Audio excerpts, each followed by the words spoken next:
시청자 여러분 안녕하십니까? 긴급 이슈 점검으로 돌아왔습니다. 오늘은 갑자기 왜 폴란드 얘기인가요? 네, 지난 6월 21일 신원식 국방부 장관이 폴란드 마르샤바를 방문했을 당시 폴란드 정부는 절충교역 형태로 자국산 무기 도입을 우리나라한테 요청했다고 합니다. 우리나라는 폴란드에 무기 수출을 진행할 당시 폴란드의 급박한 사정을 반영해서 한국군용 무기까지, 즉 우리 육군이 써야 될 무기까지 전용해서 공급을 했었죠. K2 전차 같은 경우에. 또한 폴란드의 어려운 재정 사정을 반영해서 한국의 수출입은행이 낮은 금리로 무기 도입 비용을 조달해 준 바 있는데요. 이들 사정으로 무기 수출 시에 대부분 적용되는 절충교역 조건이 계약서에는 당시 붙지 않았습니다. 그런데 폴란드 정권이 교체가 됐죠. 그리고 나서 신정부는 강력히 절충교역을 요구하고 있습니다. 그래서요, 오늘 샤레 군사연구소에서는요, 이에 대해 알아보는 시간을 갖고자 합니다.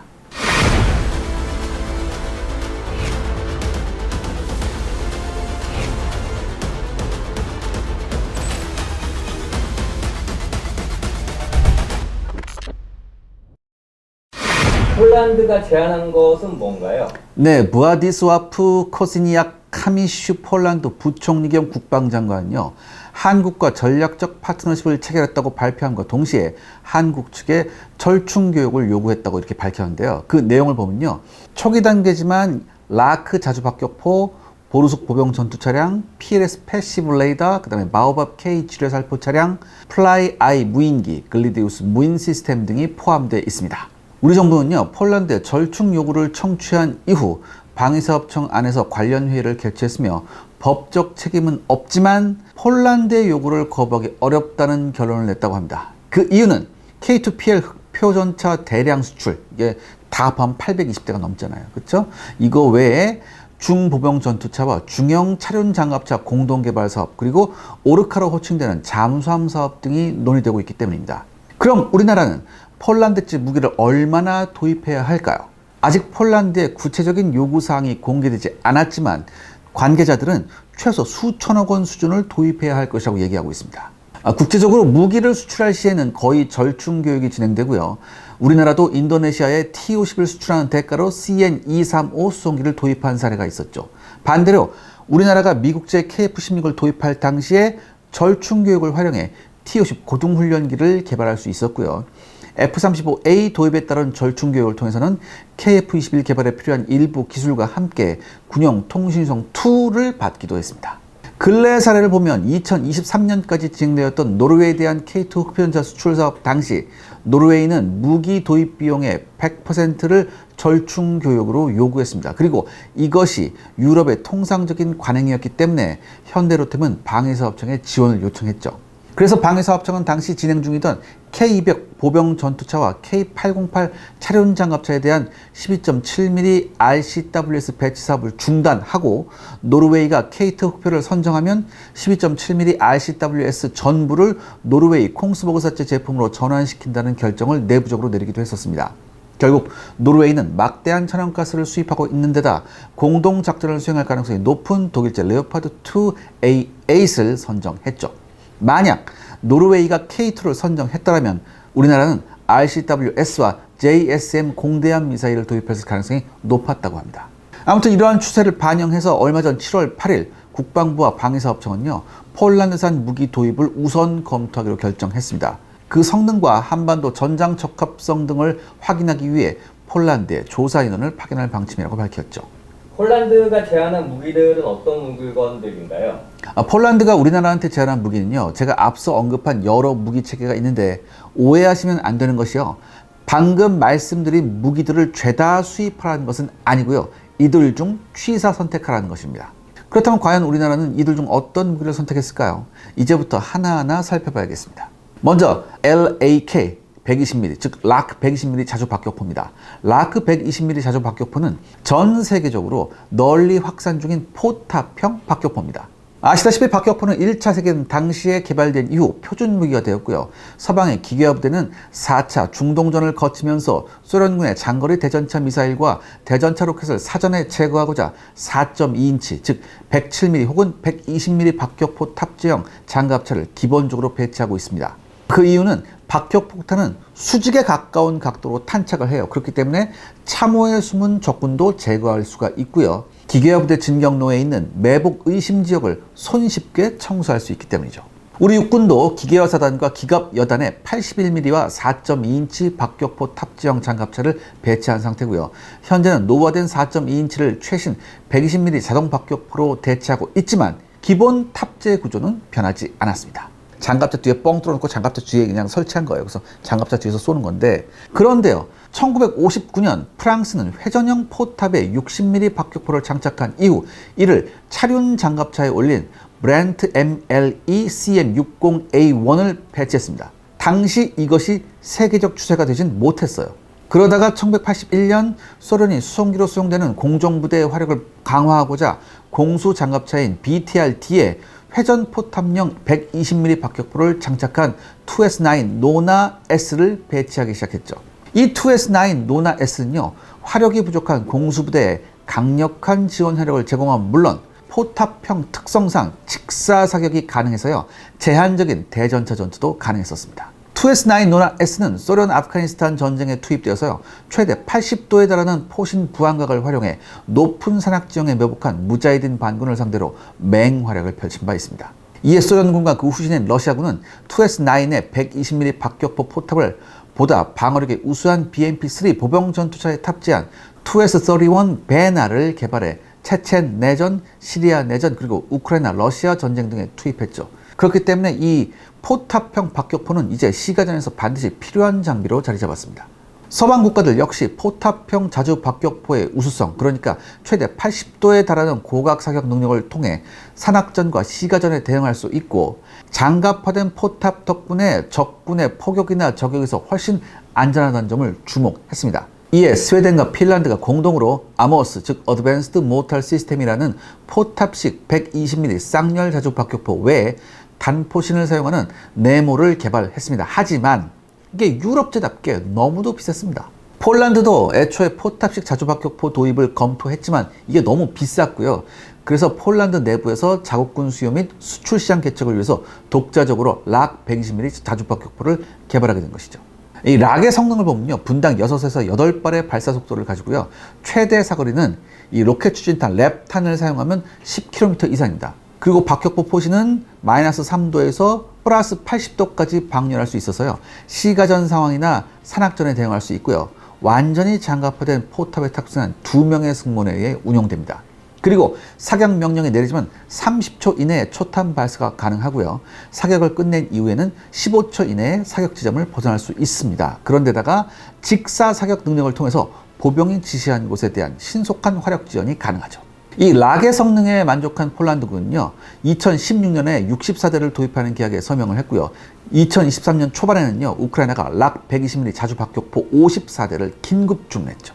전쟁을 진행 중인 우크라이나군 사정을 반영해서요, 폴란드군을 위해 조립된 물량이 우선 공급이 됐습니다. 그래서 2023년 12월에 우크라이나군 제44여단에서 락 120mm 자주 박격포를 운용 중인 모습이 공개된 바 있습니다. 이렇듯 락은 꽤 우수한 시스템입니다. 시청자 여러분들의 구독과 좋아요는 영상 제작에 정말 큰 도움이 됩니다. 여러분들 부탁드리겠습니다. 구독과 좋아요. 그러면 우리 군의 선택을 받을 수 있나요? 우리 육군은 노후화된 4.2인치 박격포를 대체하고자 120mm 박격포를 선정했죠. 하지만 탄약 교체에 너무 막대한 예산이 필요하기 때문에 우선적으로 기계화 부대만 배치를 진행하고 있습니다. 배치 방식은 K200 장갑차에 4.2인치 박격포를 탑재한 K242 자주 박격포 차량을 그대로 활용한 상황에서 S&T 다이내믹스가 개발한 반자동 잔정식 120mm 박격포를 탑재함으로써 제식명이 KSM120 B격으로 변경됐죠. 이 전체적인 체계 개발은 한화 디펜스가 담당했습니다. B격은 1명의 조종수, 3명의 박격포 운용병으로 운용되고요, 분당 최대 8발의 발사 속도를 가지고 포탄을 반자동 잔정함으로 2명의 운용 요원만으로 안정적인 장시간 사격이 가능합니다. B격의 사격 능력은 우수한 편이지만요, 사격 시에 장갑차의 지붕을 열고 사격하는 노출형이에요. 그렇기 때문에 적군의 포격이나 저격에 당할 위험성이 높습니다. 특히 시가전에서는 투입하기가 곤란하죠. 그렇기 때문에 우리나라가 폴란드로부터 락 120mm 자주 박격포 포탑 체계를 도입한 이후 이를 K200 장갑차나 K21 보병 전투차에 탑재하면 시가전 상황에서 아주 유용한 전력으로 활용할 수 있다는 견해가 많았습니다. 그럼 현재 배치 중인 비계군은 어떻게 해야 될까요? 육군은 예산 문제로 기계부대에 먼저 120mm 박격포를 배치했지만 일반 보병사단에 사용 중인 4.2인치 박격포의 노후가 심각해서요, 궁극적으로 120mm 박격포를 배치할 수밖에 없습니다. 따라서 폴란드로부터 락 자주 박격포 포탑을 도입해서 기계화 부대에 배치함으로써 4.2인치를 보다 빨리 대체하고요, 향후 KSM 120 비격을 보병 부대로 전환 배치하면 됩니다. 하지만 락에는요, 치명적인 문제점이 있습니다. 우리 육군은 계곡풍이 심한 산악전에 대응해서요, 프랑스, 일본, 미국 해병대 정도만 도입한 강선식 120mm 박격포를 사용하고 있습니다. 사실 이 미 해병대가 이걸 쓰고 있는데 2010년에 퇴역하긴 했죠. 아무튼 이와 비교해서 원조격인 소련에서부터 시작해서 이스라엘, 유럽, 미국 및 거의 대부분의 국가가 활강식 박격포를 사용합니다. 모두 원조인 소련 박격포를 모방 생산했기 때문에 탄약마저 호환이 가능해요. 그래서 미국이 소련제 120mm 박격포를 사용 중인 우크라이나한테 미국제 120mm 포탄을 손쉽게 원조할 수 있었습니다. 아무튼 다시 원래 내용으로 돌아와서요, 락 자주 박격포를 도입하려면 포신부터 강선식으로 교체해야 하고요, 강선식으로 제조된 포탄이 기존 락 포탄의 장전 시스템에 적합한지도 점검해 봐야 됩니다. 그래서 결국 락 자주 박격포가 후보에서 제외가 됩니다. 하지만 포탑형 박격포가 세계적인 대세이고요, 미 육군마저도 포탑식 120mm 박격포 도입을 시작해서 아예 XM1287이라는 제식명까지 확보해둔 상태입니다. 미국 XM1287 포탑형 박격포 사입에는요, 락도 초청돼서 테스트가 되고 있어요. 그래서 이런 것들을 좀 고려하면요, 좀 아까운 기회가 좀 날아갔다, 이런 생각도 좀 듭니다. 그 다음 후보는 뭐가 있을까요? 바로 보르숙 보병 전투 차량입니다. 보르숙은 폴란드 HSW사가 개발 중인 보병 전투차로 이렇다 할 보조장치 없이 하천 도하 능력을 확보하고자 아주 큰 차대를 가짐과 동시에 워터제트 시스템도 갖추고 있는 IFV죠. 구체적으로 보르숙 보병 전투차는 전장 7.5m, 전폭 3.5m, 전고는 2.7m의 전투 중량은 25톤입니다. 동일한 전투 중량을 갖춘 K21 보병 전투차가 전장 6.9m, 전폭 3.4m, 전고는 2.6m이므로 전체적으로 보르숙의 차대가 좀 더 대형화되었음을 알 수 있죠. 보르숙의 이러한 구조는요, 폴란드군의 요구를 반영한 것이지만 정작 현재 폴란드군은 우크라이나, 러시아 전쟁 경험을 반영해서 보르숙보다 훨씬 방어력이 강화된 중보병 전투차를 원하고 있습니다. 그리고 폴란드 중보병 전투차 사업의 1번 후보가 바로 우리나라의 레드백 보병 전투차입니다. 그리고요, 우리 육군 입장에서는요, 이미 수상 도하가 가능한 K21 보병 전투차가 존재하고요, 여기에 추가해 호주 수출에 성공하면 물론 국제적으로 성능을 인정받고 있는 레드백이 있는 상황에서 굳이 폴란드제 보르숙을 선택할 아무런 이유가 없습니다. 따라서 보르숙은 볼 것도 없이 패스. 보르숙은 그렇다 치고 다른 후보가 뭐가 있을까요? 이번에 알아볼 시스템은요, 폴란드가 제안한 패시브 레이더 시스템입니다. 폴란드군은 현재 PLS, 즉 패시브 로컬라이제이션 시스템이라는 패시브 레이더를 운영하고 있어요. 이게 수동식이에요. 이렇게 패시브 레이더라고는 말하나 실상 레이더라고는 할 수 없습니다. 이게 쉽게 말하면 광역 전파 수신기예요. PLS는요, 스스로 레이더파를 방출하는 대신에 공중에 존재하는 모든 종류의 레이더, 통신, 저가 식별 신호를 수집할 수 있도록 4대의 PLS 안테나 차량하고 1대의 지휘 차량으로 구성되어 있습니다. 각각의 안테나 차량에는요, PET, 즉 Passive Emitter Tracker와 PCL, 즉 Passive Current Location 안테나를 탑재하고 있습니다. PET는 탐지한 전파가 군용기에서 방출되는 것인지 아니면 민간기에서 방출되는 것인지를 구분하는 역할을 하고요. 그리고 PCL은 군용기에서 방출된 신호를 삼각 측정 방식으로 추적합니다. 그래서 군용기의 좌표와 거리를 탐지하는 데 사용되죠. 현재 F-35A와 같은 스텔스기는요, 링크 16이라는 표준형 데이터 링크를 사용하는데요, 이 전파 신호를 추적함으로써 F-35A의 위치를 탐지할 수 있다고 합니다. 이와 비교해 F-22와 같은 스텔스 전투기는요, 자신의 위치를 노출하지 않도록 IFDL이라는 특수한 데이터 링크를 사용합니다. 그리고 또 현재 F-35A를 위해서 MADL이라는 저피탐형 데이터 링크가 개발되고 있는 중입니다. 당연히 중국도 J-20과 J-30을 위해서 비슷한 데이터 링크를 개발하고 있어요. 따라서 국제 방산 시장에서 PLS와 같은 패시브 레이더의 가치가 많이 하락하고 있습니다. 더욱이 우리 국방과학연구소에서 PLS와 동등한 패시브 레이더 기술을 개발한 바 있고요. 한국의 전자전 기술이 폴란드보다 훨씬 상위에 있으므로 사실 굳이 PLS를 도입할 필요가 없습니다. 따라서 얘도 패스예요. 솔직히 아까 자주박격포 빼고는 그렇게 쓸만한 무기가 없는 것 같은데요. 뭐 그렇게 볼 수도 있는데요. 우리의 산업 역량이 전반적으로 폴란드보다 앞서 있기 때문에 어찌 보면 당연한 얘기입니다. 하지만 이제부터 나오는 녀석들은 얘가 좀 다릅니다.